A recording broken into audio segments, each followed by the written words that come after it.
Hello प्यारे बच्चों, आज हम आपको जा रहे हैं बताने गणित के कुछ इंपॉर्टेंट क्वेश्चन।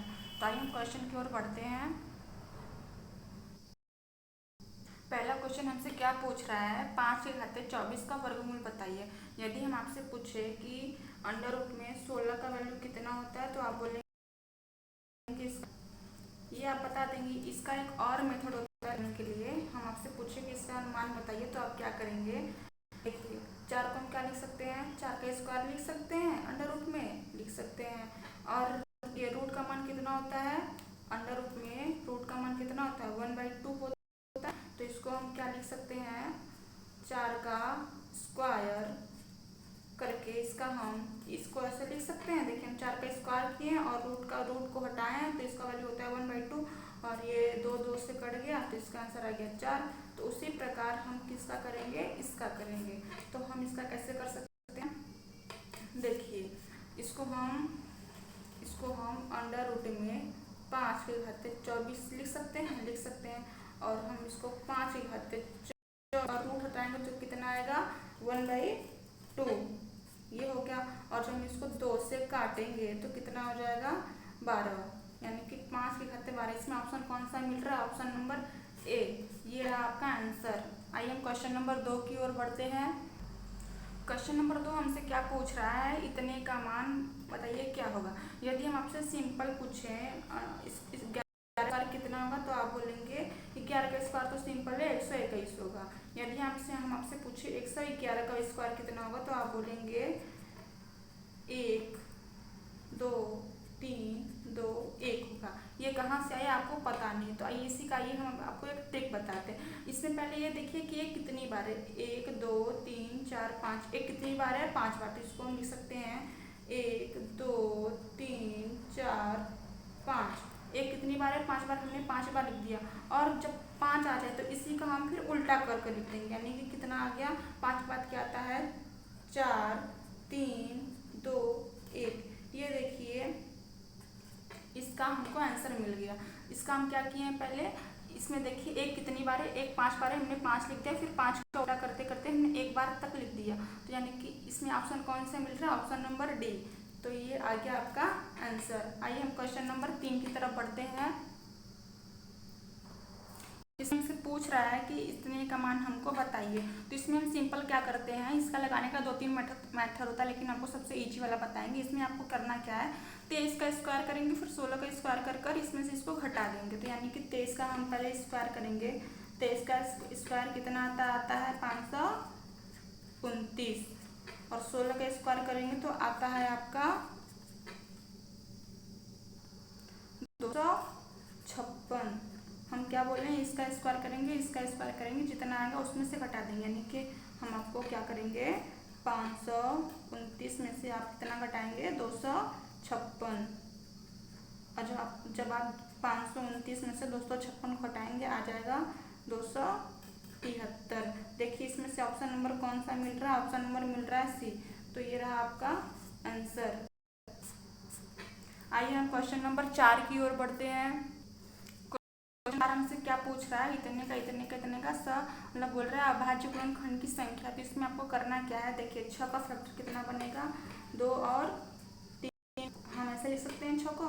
लेकिन आपको बोला है अभाज्य गुणनखंड यानी कि प्राइम फैक्टर, यानी कि आपको जिसका HCF 1 हो उसको नहीं लेना। यानी कि 7 को हम 7 गुणे 1 नहीं लिख सकते हैं और 11 को हम 11 गुणे 1 नहीं लिख सकते हैं। तो आपको करना क्या है, इसमें देखिए इसमें कितना, इसका फैक्टर कितना बना है 2। इसमें कितनी संख्या आया 6 में 2 1 और 2, तो कितनी आया है संख्या 2 आया है। तो 2 का गुणा हम 10 में करेंगे। जब 2 का गुणा हम 10 में करेंगे तो कितना आ जाएगा 20 प्लस, और हम इसको मान ले रहे हैं 1, यहाँ पर 2, यहाँ पर भी मान ले रहे हैं 1। और जब 1 का गुणा हम 17 में करेंगे तो कितना आ जाएगा 17 प्लस 11, 1 का गुणा हम 27 में करेंगे आ जाएगा 27। और जब आपको हम सबको मतलब ये जितना है इसको हम जोड़ेंगे तो आ जाएगा कितना 64। और देखिए 64 इसमें से कौन सा मिल रहा है, ऑप्शन नंबर बी में। तो ये रहा आपका आंसर। आइए इसी प्रकार हम क्वेश्चन नंबर 5 की ओर बढ़ते हैं। देखिए क्वेश्चन नंबर क्या बोल रहा है 5, 122 के घाते दिया 173 में इकाई का अंक बताइए। तो इसमें देखिए आपको ट्रिक बताते हैं। यदि यहाँ का वैल्यू 4 से बड़ा आ गया, जो है इसका वैल्यू 4 से बड़ा आ गया, तो इसमें हम 4 का ही भाग देंगे। वो मतलब यहाँ पे कोई भी वैल्यू रहे 4 से बड़ा आ गया तो 4 से भाग देकर जितना शेष आएगा उसके पावर में हम इसके पावर में उतना लिखेंगे जो शेष आएगा, यानी कि इसके पावर में जो शेष आएगा उसका मान। और जब हम 4 में 173 का 4 में हम 173 का भाग लगाएंगे तो कितना आ जाएगा, 4 चौका 16, 1 बचा 4 3 12, कितना बचा शेष, एक जो है हमारा कितना आया, ये आया शेष। तो हम कितना लिख देंगे, 122 के खाते शेष कितना आया, 1, ये हम लिख दिए। बोल रहा है इकाई का अंक, और जब हम इसमें मतलब इसका हम मतलब स्क्वायर करेंगे तो कितना आ जाएगा, 122 ही आएगा। 122 में बोल रहा है इकाई का अंक कितना है, 2 है, तो यहाँ पे हो जाएगा 2, इसका आंसर जाएगा। आंसर देखिए इसमें से कौन सा ऑप्शन मिल रहा है, ऑप्शन नंबर ए। यहाँ पे आपको कोई भी नंबर मिले लेकिन 4 से बड़ा रहे तो आपको 4 से डिवाइड कर जो शेष है उसके पावर में लिखकर वही मतलब उसको फिर सॉल्व करेंगे तो जो आपका आंसर आएगा वही आपका आंसर हो जाएगा, कोई भी इसमें क्वेश्चन आपसे बने। आइए इसी प्रकार हम क्वेश्चन नंबर 6 की ओर बढ़ते हैं। देखिए क्वेश्चन नंबर 6 आपसे बोल रहा है 17 के घाते 17 में इकाई का अंक बताइए। इस वाले क्वेश्चन में आपसे क्या बोल रहा था, क्वेश्चन नंबर 5 में 122 के घाते 173 इकाई का अंक बताइए। सेम ये क्वेश्चन नंबर 6 की तरफ है, तो इसमें भी हम क्या करेंगे, 4 से भाग लगाएंगे, क्योंकि ये देखिए जो यहाँ का अंक है ये किससे बड़ा आया है, 4 से बड़ा आया है। जब 4 से बड़ा आता है तो 4 से हम जब भाग देंगे, 4 में हम 17 का भाग देंगे तो कितना आएगा, 4 चौका 16, शेष कितना आया, 1 आया। अब फिर हम क्या करेंगे, 17 के पावर 1 लिखेंगे। जब 17 के पावर 1 लिखेंगे कितना आ जाएगा, 17। और 17 में हमसे पूछ रहा है इकाई का अंक, तो इसमें इकाई का अंक कितना है, 7 है। इकाई का अंक कितना है, 7 है, तो इसमें इकाई का अंक 7 कौन सा है, ये ऑप्शन नंबर बी में मिल रहा है, तो ऑप्शन नंबर बी क्या हो जाएगा, आपका आंसर हो जाएगा। इसी प्रकार हमारी क्वेश्चन नंबर 7 की ओर बढ़ते हैं। क्वेश्चन नंबर 7 में आपसे पूछ रहा है रूट में 72 प्लस रूट में 72 प्लस रूट में 72 डॉट डॉट डॉट कहाँ तक है, इनका 9 तक। तो ऐसे क्वेश्चन में आपको पहले एक वीडियो में बना चुके हैं, उसमें बहुत डिटेल में समझाए हैं, तो आइए इसमें बता देते हैं। देखिए ऐसे क्वेश्चन में ना आपको प्राइम फैक्टर लेना है। प्राइम फैक्टर का मतलब होता है सहभाज्य, प्राइम फैक्टर यानी कि सहभाज्य जिसका एचसीएफ कितना होता हो, एचसीएफ 1 होता है, यानी कि हिंदी में आपको लिख दे रहे हैं सहअभाज्य। देखिए राइटिंग पे मत जाइएगा, राइटिंग बहुत बेकार है। मतलब हम बता दे रहे हैं एचसीएफ सहअभाज्य का एचसीएफ कितना आता है, 1 आता है, यानी कि हमको 72 को ऐसे 2 भागों में विभाजित करना है जिनके बीच का अंतर कितना आता हो, 1 आता हो। यानी को हम 72 को हम ऐसे लिख सकते हैं, ये हमारा हो गया 72, इसको हम 9 गुणे 8 लिख सकते हैं। देखिए इनके बीच का जो सहअभाज्य यानी कि जिनके बीच का एचसीएफ है कितना बन रहा है, 1, और जो इनके बीच का अंतर है वो भी कितना बन रहा है, 1 बन रहा है।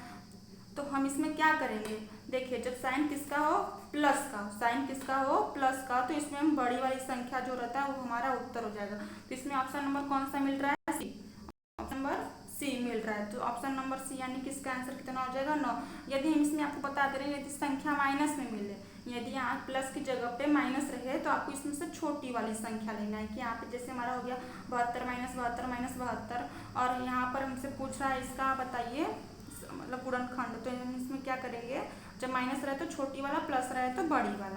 इसी प्रकार आइए हम क्वेश्चन नंबर 8 की ओर बढ़ते हैं।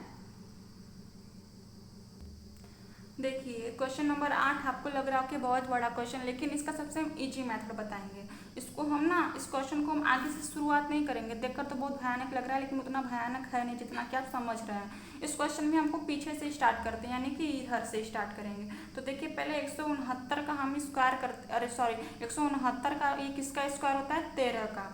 कितना आया है, 13, और जो 13 आया है ना उसको हमको 108 में जोड़ देना। जब 108 में मतलब 13 आपको 108 में जोड़ेंगे तो कितना आ जाएगा, 121 आया, यानी कि यहाँ पर कितना आया, 13 आया, यहाँ पर कितना आया, 121 आया। और जब 121 का वर्गमूल निकालेंगे कितना आता है, 11, उस 11 को हमको इसमें जोड़ देना है, यानी कि 38 में आप 11 जोड़ेंगे तो कितना आ जाएगा, 49, यहाँ पे जोड़ेंगे तो कितना आ जाएगा, 49 और 49 का आप वर्गमूल निकालेंगे तो कितना आता है 7। तो यहाँ से इसको सॉल्व करने पर कितना आ गया 7 आ गया और 7 को हम इसमें जोड़ेंगे यानी 57 और प्लस 7 आप जोड़ेंगे कितना आ जाएगा 64 और 64 का वर्गमूल कितना होता है 8 होता है। कितना होता है 8 होता है और इस 8 को आपको 8 में जोड़ना है यानी कि 8 + 8 कितना हो गया 16 और 16 का वर्गमूल कितना होता है 4। जब इस 8 को आप 8 में जोड़ेंगे तो कितना हो जाएगा 16 और 16 का वर्गमूल कितना होता है 4। 16 का वर्गमूल कितना होता है 4। ऑप्शन नंबर कौन सा मिल रहा है ए। या ये क्वेश्चन को मैं एक बार फिर से समझा देते हैं। ऐसे क्वेश्चन में आपको पीछे से स्टार्ट करना है।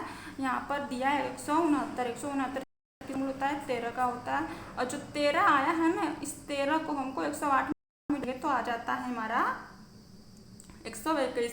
121 का वर्गमूल निकालेंगे तो आ जाएगा 11। इस 11 को ना आपको 38 में जोड़ देना। 38 में आप जैसे ही जोड़ेंगे तो आ जाता है 49। 49 में ना 49 का वर्गमूल कितना होता है 7 होता है। उस 7 को आपको जोड़ना है किसमें 57 में और 57 में जैसे ही आप 7 जोड़ेंगे ना आता है 64 और 64 का वर्गमूल कितना होता है 8। उस 8 को हमने यहाँ लिख दिया और ये जो 8 आया है ना आप इस 8 को इस वाले 8 में जोड़ दीजिए। जैसे हमने 8 जोड़ा है तो कितना आया है 16 और 16 का वर्गमूल कितना आता है 4। तो इसमें हमारा ऑप्शन नंबर कौन सा मिला है 4। ऐसे ही इंपॉर्टेंट क्वेश्चन देखने के लिए हमारे वीडियो को लाइक कीजिए तथा शेयर कीजिए। आपको वीडियो अच्छी लगी हो तो जरूर इस चैनल को सब्सक्राइब कीजिए। धन्यवाद।